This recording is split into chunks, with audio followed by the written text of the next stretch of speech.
omukutu ogwa X ogw'omukulu amanyiddwa nga General Muhoozi Kainerugaba nga kwe yayita n'ateeka obubaka obutiisatiisa okusalako omutwe ogwa His Excellency Robert Kyagulanyi Ssentamu n'obubaka obulala bungi nnyo obuzze buvoola nga buzze nga buyita ku akawunti eno eya X wetwogerera emaze okubeera ng'ejjibwa ku mpewo. Mukutu gwa Red Zone TV weebale kubanga okyagoberera yonna gy'osinzira okubanga gy'otulabira. Njagala kuwa amawulire gano bw'ogenda ku mukutu gwa X n'osaakinga akawunti eyo ng'eyina ne blue tick emanyiddwa nga Muhoozi Kainerugaba bajja kukuleetera ekigambo ekigamba something went wrong try again, nti waliwo ekitagenda bulungi ddamu ogezeeko. Wabula tugenza okukinoonyereza era tugenza okukizuula ng'akawunti y'omukulu eri suspended tekyali ku mpewo, wabula tetunnaba kumanya nsonga nkulu eyinza okuba ng'eviiriddeko akawunti y'omukulu ono okubeera ng'eggalibwawo. Wabula emabegakaawo nja kujjukiza ennaku z'omwezi sijja kuzijjukira, wabula ebbanga si ddene nnyo twakuwa waaliwo olutalo lwe yali aggudde ku His Excellency Robert Kyagulanyi Ssentamu General Muhoozi Kainerugaba ng'ateeka tweets ez'okumukumu ku mukutu gwe ogwa X ng'apostinga nga mulimu okutiisatiisa okusalako omutwe gwa His Excellency Robert Kyagulanyi Ssentamu, nga mulimu okutiisatiisa n'okuvuma n'okuvvoola byonna ng'obitaddemu. Kyokka wayita ebbanga ttono era ku mukutu gwe gumu ne tuddamu ne tukuwa amawulire ng'omukulu ono omukutu ogwo yagukozesa ng'atiisatiisa eggwanga erya Sudaani nti nze singa Trump atuula mu buyinza bw'eggwanga erya Amerika nja kulumba ekibuga Khartoum nkiwambe mu wiiki emu.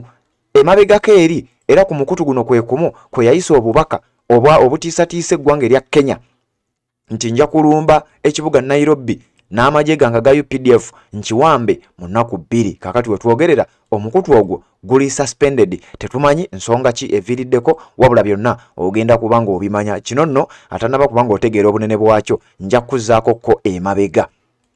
Ennaku z'omwezi zaali nga 4 omwezi gwa Desemba omwaka 2021 amawulire gaafuluma nga Twitter yajjako emikutu 418 nga baagi suspending emikutu egyo. In fact baagi deactivating emikutu 418 nga gya Uganda, nga gya bannannyini gyo balaga bannayuganda, era ng'emikutu egyo gyali gikuutira akadingidi abasajja abali mu gavumenti ey'eggwanga erya Uganda, nga buli mukutu gwonna ogwasangibwa nga guli connected ku gavumenti ya General Yoweri Kaguta Museveni buli mukutu gwaggyibwako.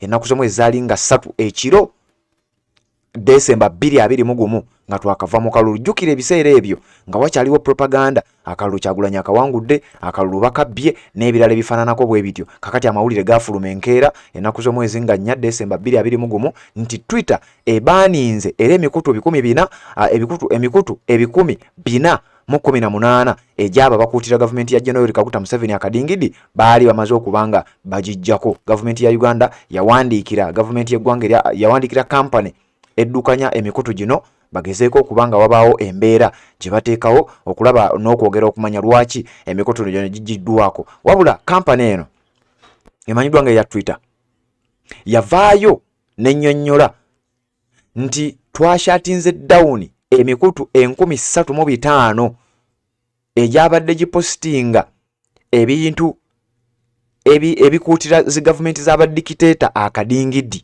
era akawunti ezo twaziggadde okwetolola ensi 6 nga mu nsi 6 kuliko n'eggwanga erya Uganda, kuliko n'eggwanga erya China, kuliko n'eggwanga erya Russia. Kati gwampuliriza bw'obanga ozze ng'ogoberera emboozi zino osobola okutegeera lwaki Russia, lwaki China, lwaki Uganda. Emikutu egyo ze zimu ku nsi eziyalimu bannannyini emikutu gino ejaggalibwawo ku mukutu ogwa Twitter. Kakati olwaleero eyitibwa X. Tugenza okera ku makya olunaku olwaleero dakiika ntono nnyo ezaakayitawo tubadde tukyali ku Parliament tubaweereza mawulire ga Ssegirinya mbeera nga bwetambula olufunyeemuko okuwummulamu ne tugwa ku gano nagwo ne njagala nga kutegeeze nti akawunti y'omukulu gyawunye dda, wabula nga y'akawunti y'emu ebadde ekozesebwa okuwooninga. Waliwo ekirowoozebwa nti kwandibanga okutiisatiisa His Excellency Robert Kyagulanyi Ssentamu, okutiisatiisa okuwamba amawanga ag'enjawulo n'ebintu ebirala bifaanana bwe bityo byandibanga biviiriddeko omukulu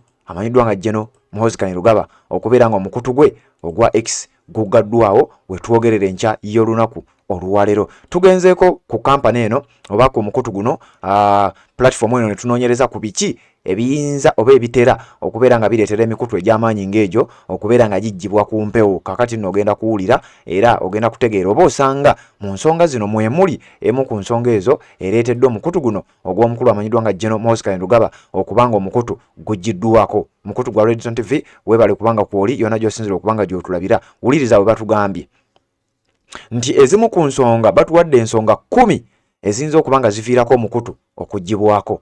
Violating Twitter's rules, okukozesa obubyama oba obutassa kitiibwa mu mateeka agafuga omukutu guno, nga mu bino mulimu okuvuma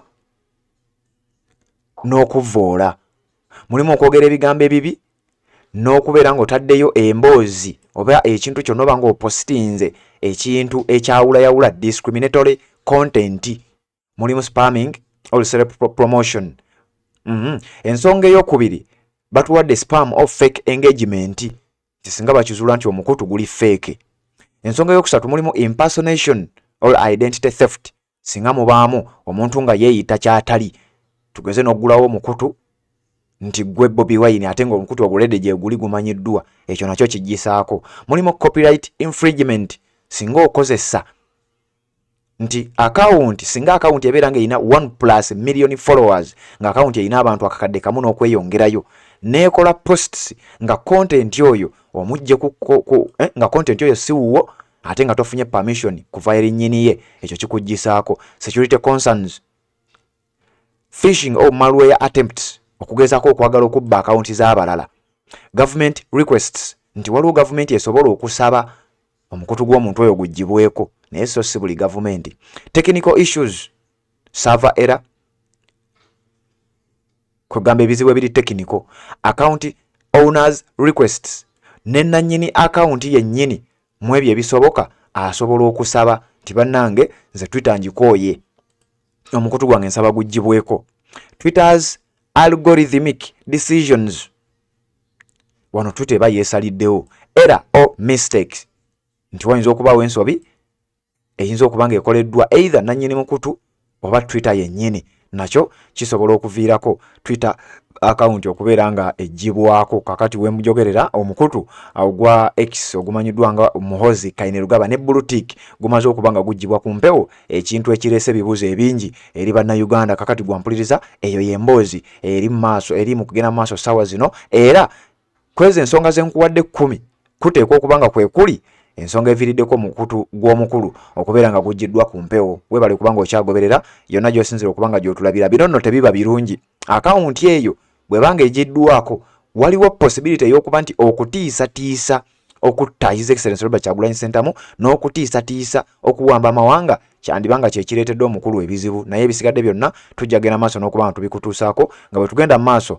n'okutuusaako embeera ya Honorable Segirinya Muhammad ali mu Parliament okuba nga asabirwa nga dakiika ntono nnyo ezisigaddeyo abeere nga aggyibwayo atwalibwe mu maka ge, ate tubeere nga tweyongerayo okugenda maaso n'okuba nga tukutuusaako byonna ebiva sayidi eyo. Assalamu alaikum wa rahmatullahi wa barakatuh. Amanya n'eddoboozi Haji Abdul omusomi w'edduwa. Nkola ku nsonga ez'enjawulo, emirimu nga gikutataganyeko, ebyenfuna byo nga bidobonkanye, ne oba oli bweru wa ggwanga emirimu gya kucankalanako. Jangu kusomere ku dduwa okubeda nedda edduwa zaabaawo, edduwa zisomebwa omuntu n'oterezebwa mu mbeera yonna ebadde ekwesibyeko akanyaaga. Nina ekyoto kye nsobola okukumira wadde oli bweru wa ggwanga nga toli kumpi wano n'ofuna omukisa ogwo nawe n'osomerwako ku dduwa nga nkuteddeko n'akabaani. Allah ajja kukusaasira, ajja kwanukula. Kuba ku namba yange y'essimu 0752 44 71 56 ne ku WhatsApp kwendi mpereza obubaka sobole okukuyamba. Assalamu alaikum wa rahmatullahi wa barakatuh.